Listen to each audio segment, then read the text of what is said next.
pertemuan kita sebelumnya, sebagaimana kebiasaan kita ulang dahulu apa yang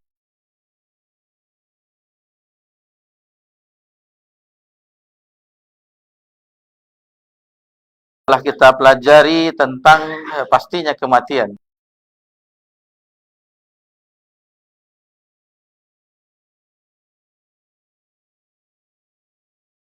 Yang dia lewati di masa kehidupannya,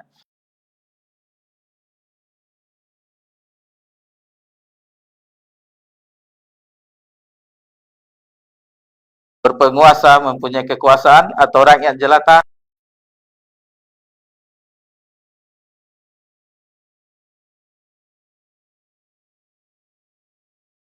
yang tinggal semuanya diampuni oleh Allah Subhanahu wa taala, yang tentu di akhirat itu akan dimasukkan ke dalam nerakanya, waliyadzubillah. Kemudian dalil-dalilnya juga kita telah pelajari, alhamdulillah. Dan hukum bagi orang yang mendustai tentang hari berbangkit. Tentunya itu termasuk dari bagian rentetan dari hari kiamat. Itu dihukumi oleh ulama bahwasanya terjatuh pada kafir. Karena rukun Islam, rukun iman yang 6, bukan rukun Islamnya, rukun iman yang 6 itu tidak boleh satupun ditiadakan. Semuanya harus diyakini, harus diimani. Seandainya seseorang satu rukun itu saja, misalnya dia tidak beriman terhadap diturunkannya Al-Quran misalnya, kitab, maka dia dihukumi kafir karena Allah yang menurunkan. Allah, seperti hari berbangkit, Allah yang menyebutkan adanya hari berbangkit. Berarti juga tidak meyakini tentang iman kepada Allah Subhanahu. Jadi poros semuanya adalah iman kepada Allah. Semua rukun iman itu porosnya adalah iman kepada Allah Subhanahu wa taala. Tape itu yang bisa kita review untuk melanjutkan pelajaran kita di malam ini. Adapun di malam ini dilanjutkan terakhir surah At-Taghabun. Taib. Kemudian muallif penulis rahimahullah taala menyebutkan di matan Salasatul Usul, warsalallahu jami'ar rusuli mubasysyirin wa mundzirin. Dan Allah mengutus semua rasul, itu adalah tugasnya membawa kabar gembira, mubasysyirin wa mundzirin, dan memberi peringatan. Wad dalilu qaulu ta'ala, dan dalilnya adalah firman Allah Subhanahu wa taala, rusulan mubasysyirin wa mundzirin li'alla yakuna lin-nasi 'ala Allah hujjatun ba'da ar-rusul wa kana Allahu 'azizan hakima. Jadi di sini Allah sebutkan di dalam surah An-Nisa ayat 165, rasul-rasul itu adalah sebagai pembawa berita gembira. Rusulan mubasysyirina wa munzirina, dan sebagai pemberi peringatan. Li'alla yakuna lin-nasi 'ala Allah hujjah ba'da rasul. Jadi dengan diutusnya rasul itu sebagai pembawa kabar gembira dan sebagai pemberi peringatan, agar nanti manusia itu tidak melakukan hujjah setelah diutusnya rasul. Jadi tidak mendebat Allah lagi di akhirat. Maksudnya sedemikian. Nah, kan sudah diutus rasul. Wa kana Allahu 'azizan hakima, dan Allah adalah maha perkasa lagi maha bijaksana. Kemudian kata mu'alif, wa akhiruhum, sebelumnya, wa awaluhum Nuhun alaihissalam. Yang pertama rasul itu adalah Nuh alaihissalam. Nanti insyaallah akan dijelaskan kenapa tidak Nabi Adam, kenapa Nuh. Insyaallah nanti akan dibahas. Wa akhiruhum Muhammadun sallallahu alaihi wasallam, dan yang paling akhir, yang terakhir adalah Nabi Muhammad sallallahu alaihi wasallam. Wa dalilu ala anna awwalahum Nuhun alaihi salam qaulu ta'ala, dalil atas bahwasanya awal dari rasul itu Nuh alaihi salam adalah firman Allah Subhanahu wa taala, inna auhayna ilaika kama auhayna ila Nuhi wa nabiyina min ba'di.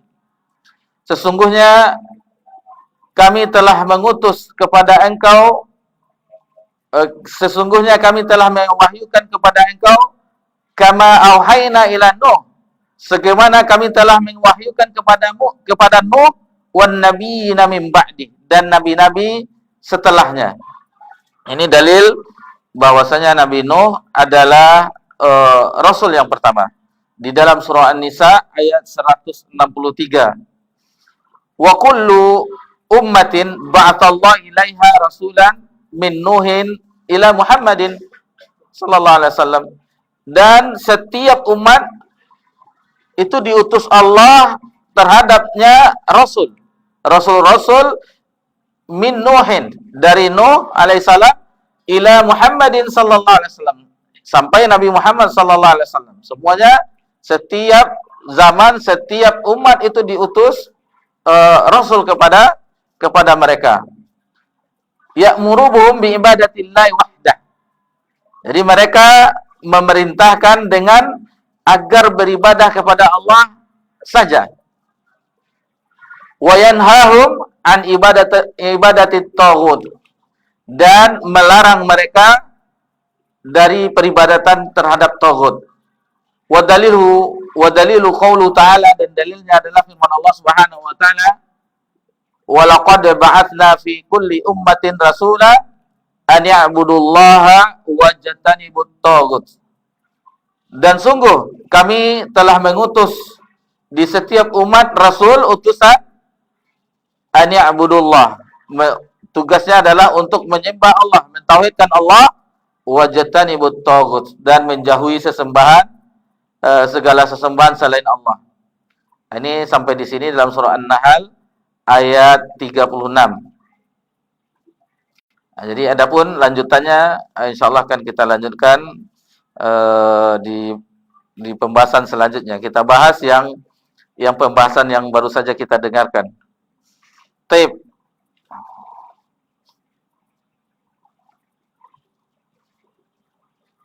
Mengenai firman Allah Subhanahu wa taala yang tadi dibawakan oleh penulis tentang pengutusan nabi atau rasul sebagai pembawa kabar gembira dan memberi peringatan, pemberi peringatan. Ya, Allah Subhanahu wa taala berfirman dalam surah An-Nisa ayat 165, rusulan mubasysyirin wa munzirin. Jadi mereka, para rasul itu kami utus, yaitu sebagai pembawa berita gembira dan sebagai pemberi peringatan. Jadi maksudnya yakni menyampaikan sebagaimana dijelaskan oleh Hafiz Ibnu Katsir rahimahullah taala, itu menyampaikan berita gembira kepada orang yang taat kepada Allah. Jadi berita gembira kepada orang yang taat kepada Allah dan mengikuti jalan yang diridhoinya dan melakukan amal kebajikan, amal saleh. Adapun memberikan peringatan, maksudnya yaitu terhadap orang yang menentang perintah Allah Subhanahu wa taala dan mendustakan rasul-rasulnya dengan siksaan dan azab. Dengan siksaan dan azab. Kemudian li'alla yakuna lin-nasi 'ala Allah hujjatun ba'dar rusul wa kana Allahu 'azizan hakiman. Agar tidak ada alasan hujjah bagi manusia, alasan bagi manusia membantah Allah sesudah diutusnya Rasul. Dan adalah Allah Maha Perkasa lagi Maha Bijaksana. Jadi dengan kata lain disebutkan di sini dalam ayat ini dijelaskan oleh Hafiz Ibnu Katsir. Jadi Allah Subhanahu wa taala menurunkan kitab-kitabnya dan mengutus rasul-rasulnya dengan membawa berita gembira dan peringatan dan menerangkan apa yang disukai dan diredai oleh Allah Subhanahu wa taala. Dijelaskan serta menjelaskan apa yang dibenci dan ditolak oleh Allah Subhanahu wa taala agar tidak ada alasan bagi orang akan mengumumkakan alasannya nanti di akhirat. Seperti disebutkan di ayat lain, nanti bisa dilihat dalam surat Thaha ayat 134. Walau anna ahlaknahum bi'adabin min qablih, dan sekiranya kami binasakan mereka dengan suatu azab sebelum Al-Quran itu diturunkan, laqalu rabbana laula arsalta ilaina rasula. Jadi tentulah mereka akan berkata, ya Rabb kami, wahai Tuhan kami, mengapa tidak engkau utus seorang rasul kepada kami? Jadi diutus rasul kepada mereka. Fanattabi'a ayatika min qabli an nazilla wa nakhza. Lalu kami mengikuti ayat-ayat engkau sebelum kami menjadi hina dan rendah. Jadi semakna juga di dalam ayat yang lain dalam surah Al-Qasas ayat 47, walau anna tusibahum musibatun bima qaddamat aydihim. Dan agar mereka tidak mengatakan ketika azab menimpa mereka disebabkan apa yang mereka kerjakan. Di sini dibawakan di sebuah hadis yang terdapat di dalam kitab Sahih Bukhari dan Sahih Muslim dari sahabat yang mulia Ibnu Mas'ud, Abdullah bin Mas'ud radhiyallahu anhu, di mana Rasulullah SAW bersabda, kata Nabi SAW, la ahada ghaira minallah. Tidak ada sesuatu pun yang lebih cemburu daripada Allah. Jadi ini disebutkan, jadi yang mana Allah itu disebutkan ajala dzalika haram. Karena itulah dia mengharamkan hal-hal yang keji. Al-fawahisha ma zahara minha wa ma batan. Baik itu yang nampak maupun yang tidak nampak. Kemudian wala ahada ahabba ilahil madhu min Allah. Dan tidak ada seseorang pun yang lebih suka dipuji daripada Allah. Maksudnya pujian itu yang dipuji yaitu Allah Subhanahu wa taala, seperti alhamdulillah dan seterusnya. Kalau kita dipuji ada batasannya. Jadi hati-hati terhadap memuji sesama kita. Dikhawatirkan sama kata Nabi seolah-olah mencelakainya. Bahkan ada riwayat yang menjelaskan, tentu susah diterapkannya. Kalau ada orang yang memuji kita, boleh kita lempar dengan pasir. Karena dikhawatirkan bagi diri kita. Ini hati-hati juga nanti mengamalkan sunnah. Ada sesuatu itu yang bisa diterapkan langsung, ada yang tidak. Tentu harus ada sosialisasi dulu. Ini ada hadisnya. Jangan suka memuji-muji. Ini biasanya yang muji-muji itu ada maunya. Rupanya pinjam 100. Allah musta'an. Jadi yang suka dipuji itu adalah Allah Subhanahu wa taala. Jadi jangan kita lalu dipuji-puji orang kita melambung, ini enggak. Bahkan itu seandainya ada yang memberitahukan kita keburukan kita, seharusnya kita berterima kasih untuk memperbaiki keadaan kita. Demikian juga tidak ada sesuatu pun yang paling suka alasan selain daripada Allah. Jadi kemudian min ajli dzalika ba'athan nabiyina mubasysyirin wa mundzirin.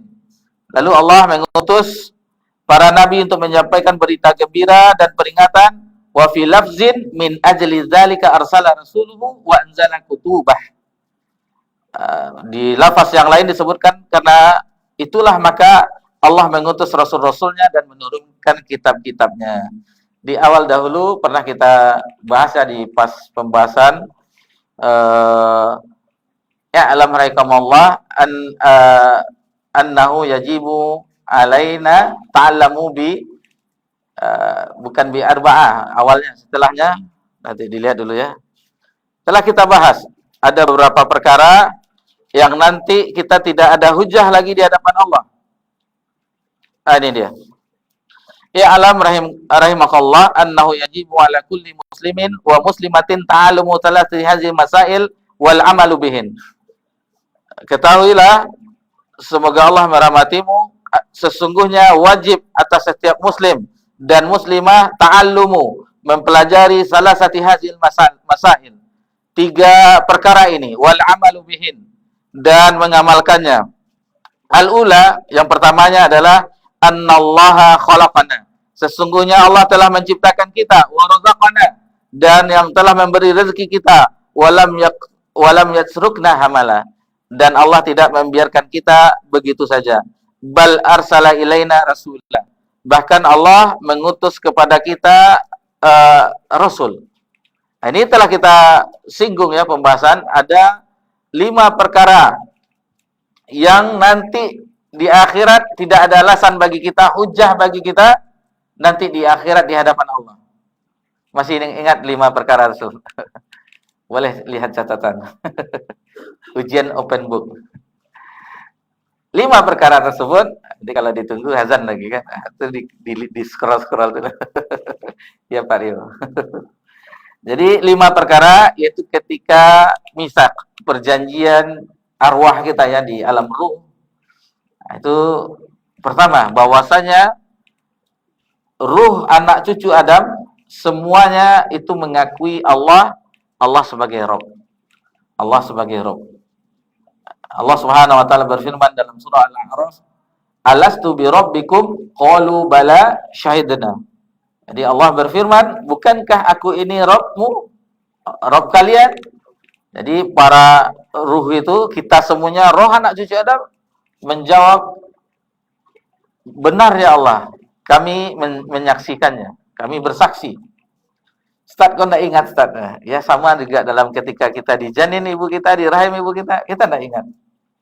Sampai sekitar umur 4 tahun baru kita ingat. Nah, itu baru ingat. Jatuh, ini menangis, baru ingat. Sekitar umur 4 tahun atau 3 tahun lebih lah.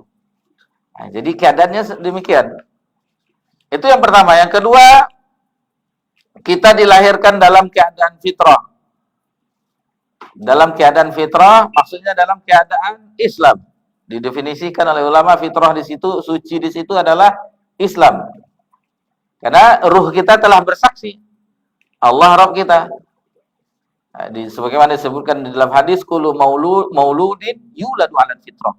Setiap kita itu, anak cucu Adam, dilahirkan dalam keadaan fitrah, dalam Islam. Maka bapaknya lah yang menyebabkan dia menjadi Nasrani, Yahudi, Majusi, dan seterusnya. Itu yang kedua. Kemudian yang ketiga, Allah juga berikan kepada terkhusus untuk manusia ya, itu panca indera. Khusus untuk manusia. Mata untuk melihat, maksudnya di situ ada akal juga. Yang kekhususan manusia ada akal. Mata untuk melihat, telinga untuk mendengar, hati untuk memahami, dan ada juga akal untuk menimbang-nimbang mana yang hak dan mana yang batil. Ini kekhususan bagi manusia. Sudah 3 itu. Lalu keempat apa?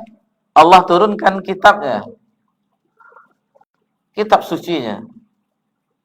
Dan yang terakhir adalah Al-Quranul Karim yang Allah langsung menjaminnya. Sebagaimana Allah sebutkan dalam surah Al-Hijr ayat 9, Inna nahnu nazzalna dzikra wa inna lahu lahafizun. Sesungguhnya kami menurunkan az-zikir, ini maksudnya Al-Quran, dan juga kata ulama itu hadis juga dijaga oleh Allah dengan adanya ulama alul hadis, dan kami juga yang menjaganya. Ya. Dan ditambah lagi yang kelima, keburukan. Allah inginkan kebaikan, tetapi karena iblis, syaitan, dan bala tentaranya ingin ada teman bersama mereka, maka akhirnya kita dengan label nasihat, aku hanya menasihati katanya, dihembus-hembuskannya ke dalam hati kita. Akhirnya ada was-was, akhirnya kita terbujuk rayu. Itu makanya perkokohlah agar kita kuatkan keimanan kita, dan salah satu sarananya adalah selain banyak berbuat taat, yaitu dengan talabul ilmi, dengan belajar agama Allah Subhanahu wa taala. Baik.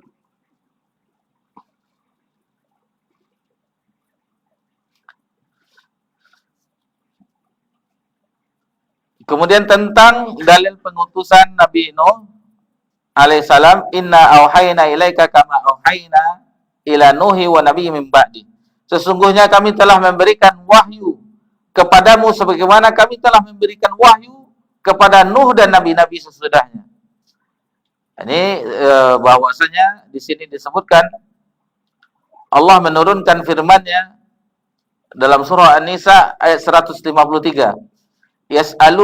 Yas'aluka ahlul kitab an tunazzala alaihim kitaban minas sama. Ahli kitab meminta kepadamu agar kamu menurunkan kepada mereka sebuah kitab dari langit. Sampai di ayat 156, wa qaulihim ala Maryam buhtanan 'azima, dan tuduhan mereka terhadap Maryam dengan kedustaan yang besar. Jadi mereka menuduh, orang-orang Yahudi tentunya menuduh bahwasanya Maryam telah berzina dan yang dilahirkan adalah anak haram. Ini melecehkan, orang Yahudi melecehkan Isa putra Maryam dan ibunya. Adapun orang Nasara itu melebihi sanjungannya melebihkan, terlalu hulu sehingga ke derajat ketuhanan. Dikenal dengan Trinitas. Jadi yang satu meremehkan, yang satu terlalu melebihkan, melampaui batas. Dan umat Islam tengah-tengahnya, bahwasanya Isa putra Maryam adalah hamba dan rasulnya. Dan ibunya adalah seorang siddiqah. Jadi kalau ada yang mengatakan bahwasanya Maryam itu nabi, maka ini ditolak oleh para ulama. Karena tidak ada nabi dari wanita, semuanya laki-laki. Tetapi tingkatnya diturunkan sedikit, sebagaimana tingkatan Abu Bakar As-Siddiq. Maryam adalah seorang yang siddiqah, wanita yang jujur, yang membenarkan. Kemudian di sini Al-Hafiz Ibnu Katsir membawakan ayat-ayat terhadap orang Yahudi itu ya. Jadi mereka mengatakan, orang-orang Yahudi, Allah sama sekali tidak pernah menurunkan suatu pun kepada manusia, baik kepada Musa, Isa, ataupun Nabi lainnya. Maka Nabi SAW berdiri, kemudian bersabda, juga tidak kepada seorang pun. Maka Allah menurunkan firman-Nya dalam surah Al-An'am ayat 91, wa ma qadarullah haqqa qadri idz qalu ma anzalallahu ala basyarin min syai'. Dan mereka tidak mengagungkan Allah, tidak menghormati Allah dengan penghormatan yang pengagungan yang semestinya. Wa ma qadarullah haqqa qadri idz qalu ma anzalallahu ala basyarin min syai'.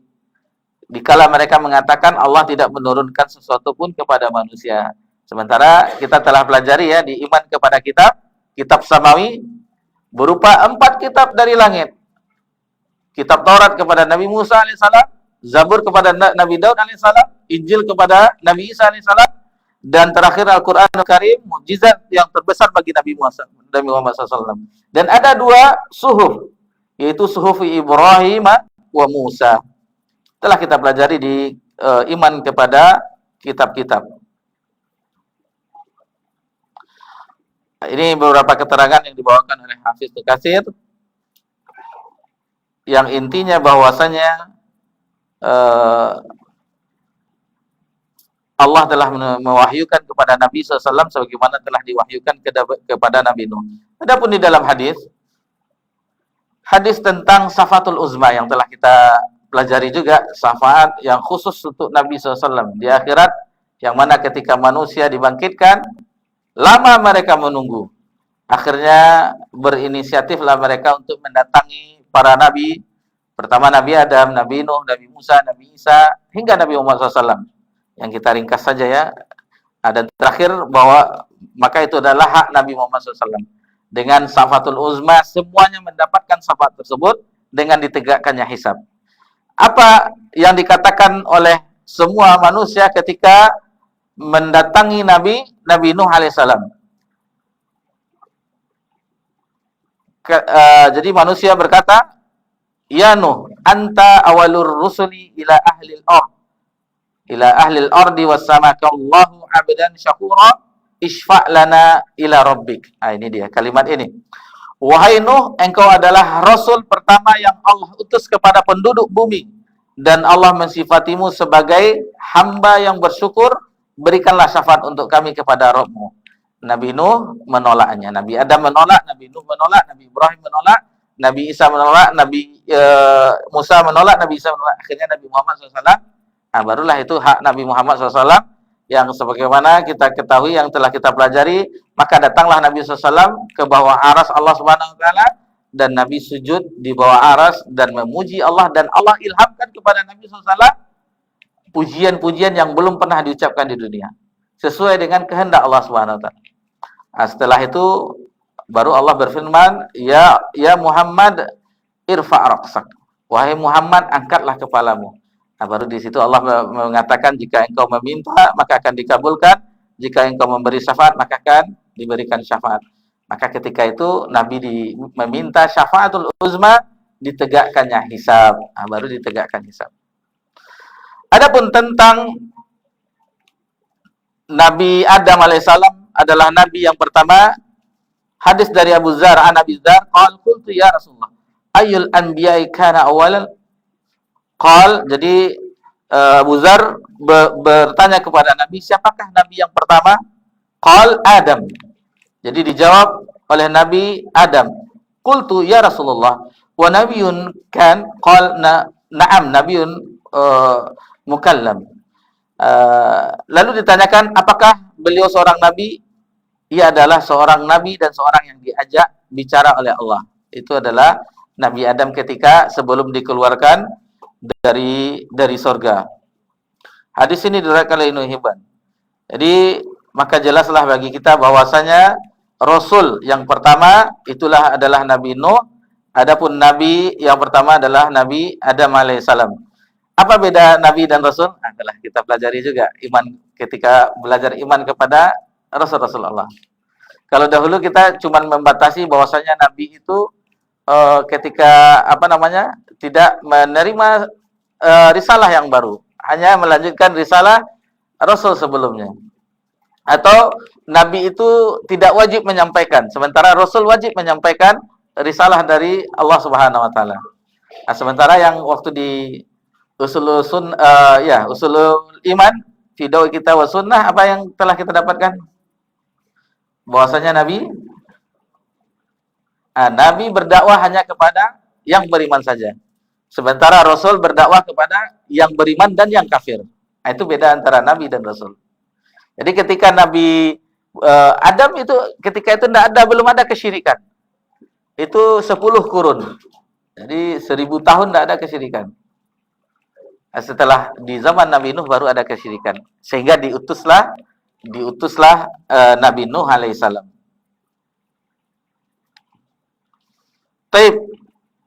Adapun tentang tugas yang paling besar ya terhadap Nabi itu, yaitu tentang tauhid tadi telah kita sebutkan, dan larangannya adalah menjauhi segala sesembahan selain Allah.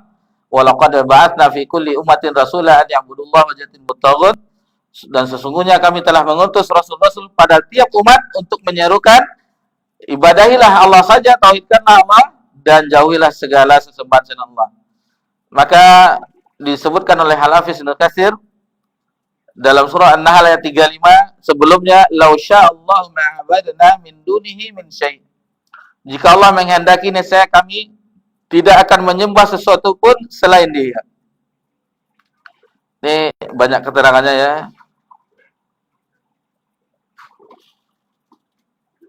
Panjang pembahasan yang disebutkan oleh Hafiz Ibnu Katsir. Taib. Karena waktu yang terbatas, maka kita cukupkan yang di tafsir Ibnu Katsir. Lalu kita lihat ayat yang semakna dari pengutusan Nabi Nuh tadi. Nanti bisa dilihat dalam surah Al-Baqarah ayat 213. Allah Subhanahu wa taala berfirman, "Kana an-nasu ummatan wahidah." Nah, jadi kata Allah bahwasanya manusia itu adalah umat yang satu. Awalnya, sebelum timbul perselisihan, awalnya umat yang satu. Fabathallahu an-nabi wa mubashirina wa munzirin. Nah, baru setelah itu, setelah ada perselisihan, maka Allah utus kepada mereka nabi. Allah mengutus nabi sebagai pembawa kabar gembira dan pemberi peringatan. Wa anzala mahumul kitab bil haqq liyahkuma bainan nasi fi makhtalafu fi. Dan Allah juga menurunkan bersama mereka kitab dengan kebenaran, liyahkuma bainan nasi fi makhtalafu fi, yang akan memberikan hukum di antara manusia terhadap apa yang mereka perselisihkan padanya. Wa ma ikhtalafa fihi illa alladziina utuhu min ba'di ma ja'atuhumul bayyinatu baghyan bainahum. Nah, jadi di sini disebutkan tidaklah berselisih tentang kitab itu melainkan orang yang telah didatangkan kitab mereka. Jadi setelah datang kitab kepada mereka, baru mereka berselisih. Nah, ini yang anehnya. Orang-orang ahlul kitab, setelah datang kepada mereka kitab, baru mereka berselisih. Fahadallahu alladhina amanu limakhtalafu fihi minal haqqi bi'idni. Dan maka Allah memberikan taufik hidayah terhadap orang-orang yang beriman, terhadap apa yang mereka perselisihkan dari kebenaran dengan izinnya, bi'izni. Wallahu yahdi man yasha'u ila siratim mustaqim. Dan Allah yang memberi petunjuk terhadap siapa yang diinginkannya kepada jalan yang lurus. Nah, ini semakna tadi ya. Ini agak panjang di dalam surah Al-Baqarah ayat 213. Jadi di akhir ayat ini, maka kalau kita hayati wallahu yahdi man yasha'u ila siratim mustaqim, maka beruntunglah orang yang menuju jalan yang lurus. Allah yang menghendakinya untuk menuju jalan yang lurus, yang sebagaimana telah kita singgung di pembahasan ihdinas siratal mustaqim. Tunjukilah kami jalan yang lurus, yang 15 kali kita berdoa di dalam salat kita itu minimal di salat fardu mengucapkan membaca surah Al-Fatihah, jalan yang lurus. Jalan yang telah ditempuh oleh orang-orang yang Allah telah beri nikmat. Di antaranya para nabi, siddiqin, syuhada, wassalihin. Nah, itu yang kita upaya menempuh jalan sebagaimana yang ditempuh terhadap orang-orang yang telah Allah beri nikmat tersebut. Karena waktu yang membatasi, kita cukupkan pembahasan sampai di situ. Dan insya Allah ini pembahasannya tinggal 2 kali lagi ya. Insya Allah tinggal 2 kali lagi tentang tauhid itu apa. Selama ini kita mempelajari tauhid, sesembahan selain Allah. Apa-apa saja insya Allah nanti akan kita bahas di pertemuan yang akan datang. Dan terakhir tentang masalah pokok perkara Islam, tiangnya adalah sholat dan puncaknya adalah jihad. Yang terakhir ya, pas pembahasan yang setelahnya. Jadi insya Allah 2 kali pertemuan lagi, 34, 35, 36. Berarti 36 kali kita membahasnya ya. Insya Allah mudah-mudahan pekan depan kita bisa lanjutkan dengan izin Allah Subhanahu Wa Taala. Dan satu kenikmatan ya, insya Allah ini yang kedua akan kita tamatkan setelah Qawaidul Arba. Ya, kita santai-santai, alhamdulillah akhirnya selesai juga. Jadi ketika memulai jalan nih, bergerak. Jadi kalau tidak bergerak, nak jalan-jalan selesai-selesai. Baik, wa sallallahu ala nabiyyina Muhammad sallallahu alaihi wasallam wa ala alihi washabbihi ajmain walhamdulillahirabbil alamin. Wassalamualaikum warahmatullahi wabarakatuh.